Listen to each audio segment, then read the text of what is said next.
he looked at me. He said, if you can figure out how to build elevators and tie that into your current skill set, you're going to be of extreme value. And he gave me that opportunity. Hello, and welcome to the Elevator Careers Podcast, sponsored by the Allred Group. I am your host, Matt Allred.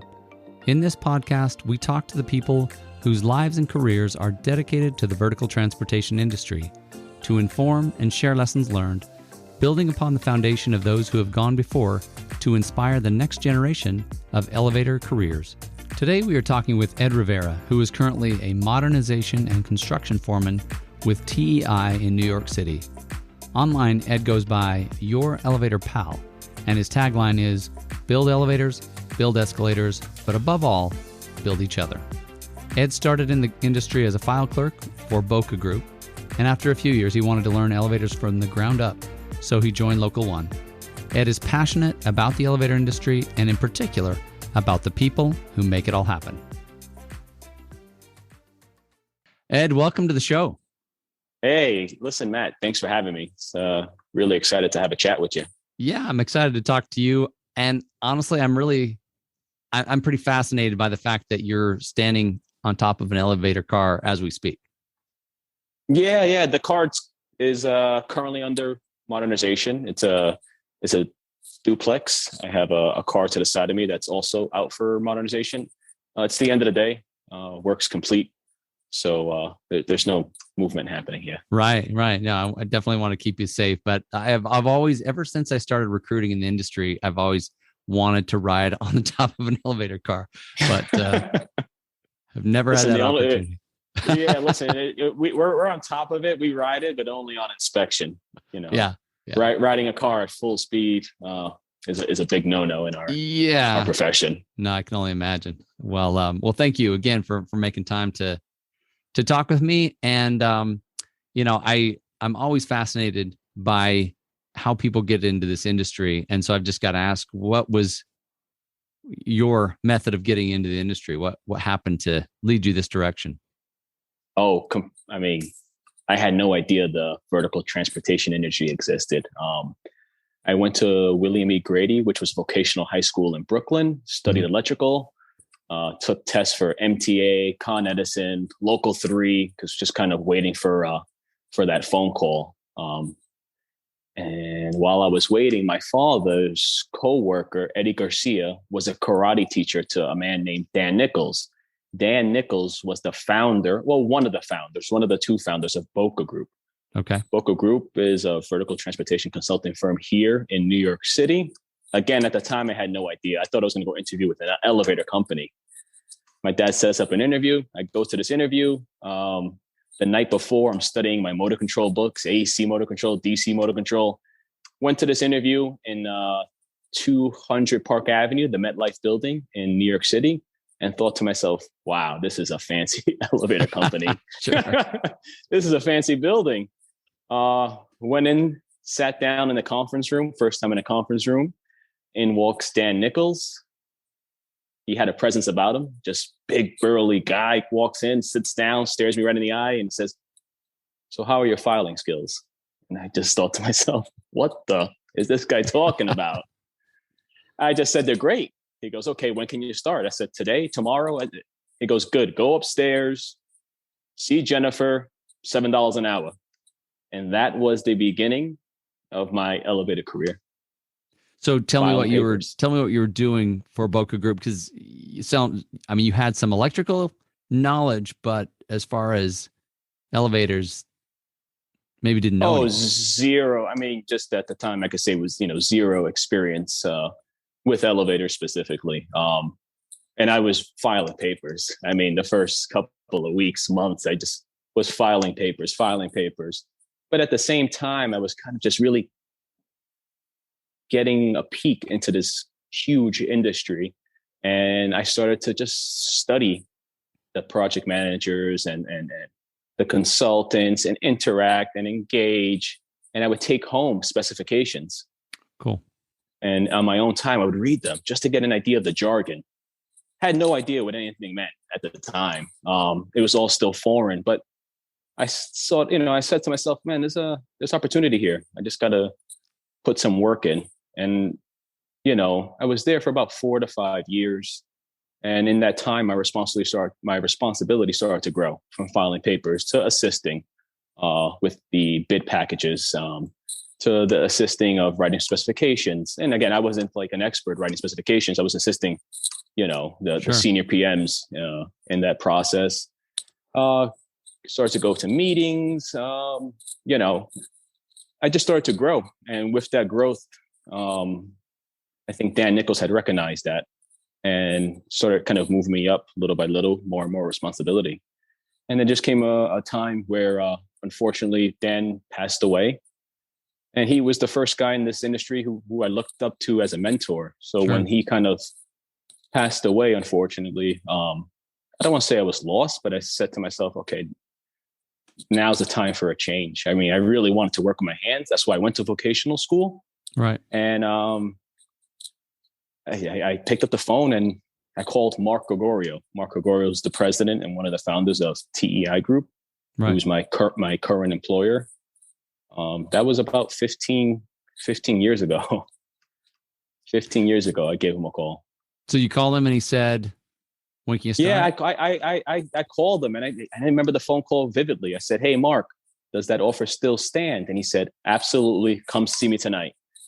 So, okay. Yeah. And at the time I was meeting all these, I guess like industry powerhouse. Sure. Key players meeting, because, you're on the consulting side and you're interacting, you're engaging. And there were, a lot of times the companies were always saying, hey, kid, you ever want a job? Call me. So I had like a list of companies I could potentially have worked for. But what I found interesting about TEI Group was, and specifically Mark, was that he worked on elevators. He went from building elevators to having a company. So I found that fascinating. And I kind of wanted to be a part of that. Right. Well, you said you wanted to work with your hands. Was that a huge shift to go from filing papers and going to meetings? No, man. That was no huge shift. The huge shift was going to filing papers. The huge shift was that side of the business. Right. Since kindergarten, I knew I was going to work with my hands.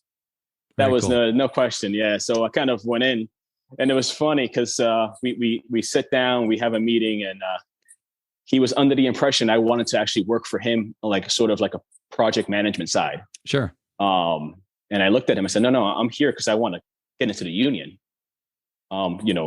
TEI employs local one union members. And he looked at me. He said, oh, really? He says, okay, interesting. He says, if you can figure out how to build elevators and tie that into your current skill set, you're going to be of extreme value. And he gave me that opportunity. He got me into local one. Sure. And which was really neat. When I was leaving his office, I saw a book on his shelf, and I went and I grabbed the book, and I said, wow. I said, this looks like a book from Grady. I opened the book, and sure enough, it was from Grady. And I looked at Mark. I said, Mark, you went to Grady? He goes, yeah, I went to Grady. And then we had like something else in common. Right. Both Brooklyn boys, went to vocational high school, same high school. We actually had some of the same teachers. I didn't realize how many people in the industry in New York actually attended Grady. Cool. So that was kind of cool to learn. But yeah, that's kind of my beginning. And so once you got into the field, started working with your hands, have you pretty much stayed doing that ever? I think you took a little time with Boca again, correct? Yeah. So I was, I went through my entire apprenticeship program with TEI, mechanic. The apprenticeship program is about 4 years, and then you take your mechanics exam. Thereafter, you get put out as a mechanic. I went from mechanic to running my own projects. And of course, it wasn't perfect. You're mechanic, sure. You're young, you're learning, you're a foreman, you're responsible for all, the project and people. And it was always a learning process and constant improvement. And even till this day, it's a constant improvement for me. I'm always aiming to be a little better, really figuring out how to add value. And that's genuine. That's what gets me excited in the morning. How am I going to add value? Even though it may feel a little different, like running a project is second nature to me now. building an elevator is sacred nature to me now. I have a big focus now on building the next generation, and not just technicians, but project managers and engineers, and engaging with them and developing them, even consultants. Yeah. I'm not saying I'm going to build a consultant. There's a lot of older senior guys, but there's also a lot of people who are just getting into this business who just need a little bit of guidance. And, I'm thankful for the guidance I've gotten over the years. So I kind of want to pay that forward. Absolutely. No, and that's honestly, one of the things that caught my attention about you, before we even met was, that you, especially online, you talk about building each other, and whether that's, through, like you say, whether it's a consultant or a new helper / apprentice, there's always opportunities to pay it forward, to make somebody better just by giving them a little bit of knowledge, or giving them some support, maybe when they're struggling with a problem.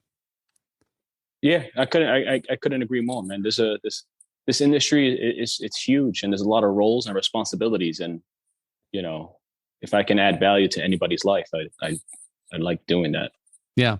So we talked a little bit the other day about kind of leadership and being a superintendent, and I really liked some of the things you were saying, because and I think one of the things that I think is impressive, the fact that you've been through the apprenticeship program, you've got your fingers dirty, you've learned by doing, and now when you lead, obviously there's a certain amount of credibility and just knowing, hey, I've done that. I know how to do what you're doing, so you can lead that team. But then you were also talking about how those who, maybe they come from outside, maybe they come from the military, maybe they come from somewhere else, but kind of the key, and I just wanted to see if you could elaborate a little bit on the key difference you've seen between those who succeed and those who don't succeed. Sure. I guess I'd like to highlight the importance, or there is a lot of value to having a superintendent or manager who's actually done what you're doing. Sure. There's a lot because you can always lean on them for guidance and sorts. So that's something really special. But then there's people who are just come into this industry who were just great project managers, and that's needed too. And probably come from backgrounds where they've led people, led projects, and that's great. What I found most interesting, the ones that really do succeed are the ones who've never built an elevator before, but kind of acknowledge that and don't walk into a team or a group where it's my way or the highway, but more like, hey, let me be honest with you. I don't know what I'm doing when it comes to building elevators. That's why you guys are here. I'm here to manage the project. I'm here to, engage on emails with the clients, but I can't do that without you. Right. So if you can lean, if I can lean on you and you can lean on me, we can create a winning team. That's how I've met a lot of project managers and superintendents that were most successful when they've really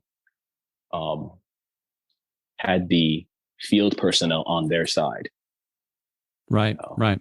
Yeah. And I like the way you said that. It sounds like it takes some humility to go to your mechanics and say, hey, I don't know what you know, but I'm here to support you. I'm here to support the project. We're on the same team. So let's work together and make this happen. Yeah, I think a big thing, in my personal experience, because I've sat on both sides of the table, and in sitting on both sides of the table, I've noticed people tend to forget we're sitting at the same table. Sure. Right. We have the same mission, the same goal. So we may be on other sides of the table, but we really have this. We should all have the same goal. Yeah. That's the key. That's been a key to my success is acknowledging that, understanding that, and realizing I can't do it without my team. Not even my team, just people around me. I could have 15, 20 car job. It's only successful if I have my team, the guys that trust me, the girls that trust me to lead them, to ensure that I'm setting them up to be a success. Yeah, and absolutely. I think that happens a lot on the projects when the guys and girls come onto the job. It's like, all right, we're in good hands. And that's just because I had developed a reputation of doing the right thing. Yeah, no, that's huge. And I've heard stories at times of people who, like you say, forget that we're at the same table, forget that we're all trying to, accomplish the same thing. But I like the way you've just emphasized that, hey, acknowledge what you don't know. Don't try to pretend that you know something you don't, and just, work with your team. Allow your mechanics, your professionals who've been there and know what needs to happen to teach you something. Yeah. That's good advice. That's that really is a recipe for success on that end. Everyone has their role to play, and we learn how to play those roles really well and play those roles really well together. You're only going to do well. It's inevitable. Absolutely. So I'm curious, at what point in your career did you realize, wow, I love this industry. I don't want to go anywhere else. I'm not looking to go to Con Ed or, Oh yeah. Those calls came and went. It was just something fascinating about the industry. And it really circles back to Dan Nichols. He was an outside. I mean, he was foreign to me, right? He wasn't family. He was, at that time, he wasn't family. Sure. He was just a guy who essentially just took a chance on me. He provided me a job, and in what ways did he affect your career, your life? I mean, how significant was he?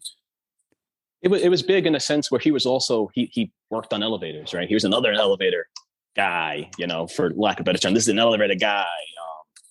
He did it. He went from building elevators to starting a consulting company. Right. So I found that fascinating. I guess subconsciously it said to me, hey, it's all achievable, Ed. All this is achievable. If this guy can do it, why can't I do it? So I was inspired by that. I was inspired by him. And I studied him a lot. He was a good, really, really, really, I'm sure anybody who really knows him could speak highly of him. That's awesome. That's neat the way that he inspired you. And I don't know if he knew it at the time. He knew he was running a business. He maybe didn't know just how closely you were watching. No, yeah, I was really watching closely. And a lot of he gave me a lot of responsibility over time. And I found that fascinating because this guy doesn't know me from a hole in the wall, but he's entrusting me with, this and this and this. And the responsibility just kind of added up. And it sounds like you were hungry for knowledge. I mean, the fact that you were noticing what books, when you went to TEI, you noticed the book on the shelf, you were looking for, what can I learn? How can I, gain this knowledge, get this hands-on experience? How can I learn everything possible so that I can add more value here in the industry? Yeah. Yeah. Back then and to this day, figuring out ways to educate myself. I tell apprentices all the time, ask any apprentice who's worked with me all the time. It's what you do after 3:30 that makes the difference. And I use the time frame 3:30 because we generally work from 7 to 3:30. Sure. So I tell these guys, it's what you do after 3:30 that makes a difference. If you're just going to come in here to collect a paycheck, at some point, it's going to fizzle. Sure. There's no joy. There's no excitement. You've got to be hungry. There's too much opportunity in this industry not to be hungry. I mean, I understood that a long time ago, and I'm still hungry, man. Yeah, I'm still hungry. That's awesome. Hungry and also willing to give it to others, which is a way of building everybody else. Yeah. You have why I found too. You could potentially inspire people, and that's interesting in itself. But you can't inspire those who don't want to be inspired. So either that apprentice or that sure. Project manager or superintendent, general manager, either they're looking for more, or they're or they're not. And the ones that are looking for more are the ones who kind of will feed off your energy and go, hey, how can I get a little more information from you? What are you doing with this? What are you doing with that? I connect with everybody in the industry, especially here in New York City. I'm always a phone call away, and I'm not like the guru who knows everything, but they're also a phone call away. I have to pick up my phone and just say, hey, I don't know this, but you're going to talk to that person who's equally as enthusiastic about what they're doing and willing to share the knowledge they gain over the years. And that's also part of our little tight knit community. Yeah. Well, and that's one of the things I find so fascinating. And even having worked in other industries, I just don't see it anywhere. But this connection, like you say, this tight knit community. When I talk to somebody and they say, "Oh yeah, I called my buddy that we worked together years ago, not even at the same company, but he can help me walk through this problem or help me with an issue," and I think it's unheard of in a lot of other industries. Yeah, it's common. It's common here, man. You get an elevator tech and start talking elevators. Forget about it. You'll be there for days. It's awesome. So tell me what you love most about this industry. Oh, about the industry. What do I love most about it? That's a good question. I don't know if I love anything specific about it. It's a big family. It's a giant community, of individuals, sure, with a common goal, right? To provide quality service to a customer or a client. Mm-hmm. That part's really neat. Your end product is tangible, right? You can touch it. Sure. It's a moving box that you built. That's pretty exciting. You get to see what you built. You also feel accomplished kind of every day, right? You did XYZ task and sure, it's all tangible. You can touch it, you can see it, you've completed it. It was, and again, it's one of those, never knew it existed, but I'm glad I fell into it. Yeah. Between, these moving boxes and the people who help you build these moving boxes, it's quite a combination. It really is. And like you say, it's a big family, a tight knit community. And if let's end with this question. I guess if you were to, give some advice to others in the industry, maybe they're starting out, maybe they've been there for a while, but what's something you've learned or observed that you feel like could maybe strengthen this family, or be good to know? To the senior personnel, share your knowledge. Share your knowledge. It should never go to waste. We should always be sharing, sure, especially to those that are eager. Those who are new to the industry, just start to study people. Watch. I've always emulated individuals. Sort of look up to this individual and say, "Wow, what is he or she doing? How did he or she get there? How can I get there?" I've taken so many characteristics, from different people, and kind of, just being constantly observant and watching those in positions that I want to be in has really served me well. And being curious, not being scared to go up and just chat with them. And most of the time, they just are happy to provide feedback. I have some people that really just in this industry really helped me become who I am as a professional. And absolutely. I think we should all be striving to become the best versions of ourselves and the best professional that we can be. I love that. And that really speaks to the tagline that you've got online, just about building each other, right? Let's build one another. Let's all ascend together, maybe to borrow a little bit of elevator speak. So yeah, for sure. That's the key, man. That's the key. You're going to go further together, man. Absolutely. Yes, I say it all the time. So did you make that up yourself? Like, yeah, I don't know how. I don't remember the day, but I just remember I was just writing away. I said, build elevators, build escalators, but above all, build each other, because that's how you're going to win. Absolutely. Thank you for sharing that. Thank you for being here with me today. And hopefully we'll get another chance to do this later on. Yeah, Matt, real pleasure. Thank you for having me. I really appreciate it. And everyone out there, nothing but love. Peace. Thanks, Ed. Take care. Take care. Thank you for listening to the Elevator Careers Podcast, sponsored by the Allred Group, a leader in elevator industry recruiting.